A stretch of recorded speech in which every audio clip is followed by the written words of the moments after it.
Samantala, ayon sa National Institute of Transparency and Accountability, hindi kwalipikado si dating Department of Public Works and Highways o DPWH Undersecretary Roberto Bernardo na maging state witness sa investigasyon ng anomalous flood control projects dahil sa umano siya sa mga pangunahing at utak at operator ng katiwalian. Hinimok ng grupo ang Department of Justice na tanggihan ang kanyang aplikasyon sa Witness Protection Program.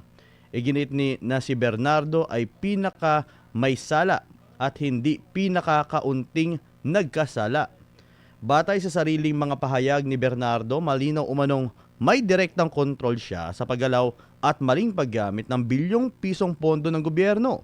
Bagamat nagsiwalat siya sa mga pangalan ng matataas na opisyal na umano'y nakinabang sa scam, sinabi ng NITA na kailangan pa rin itong patunayan sa korte at hindi sapat upang bigyan siya ng immunity. Nagbabala rin ng grupo na hindi dapat gantimpalaan ang mga pangunahing arkitekto ng korupsyon sa pamamagitan ng pagiging state witness.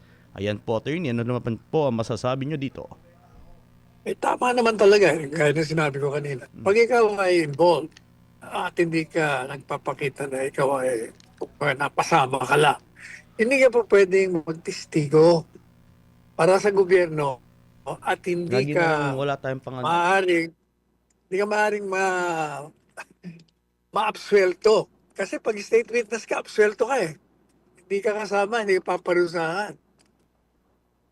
But, alam po ninyo, itong mga testigo ito, si Alcantara, si Bernardo, yan, Saldi kong yan, puro umamin na lahat yan eh. So, hindi ko maintindihan bakit hindi nila mausig ng gusto yan. Ba't hindi nila ma-prosecute? Sa totoo lang, kung akong presidente, kulong na lahat yan. Ano ba mga due process na tinatawag. Pag-declare lang ako ng revolutionaryong gobyerno, di kulong sila. Bigyan ko sila ng due process after nakakulong na sila.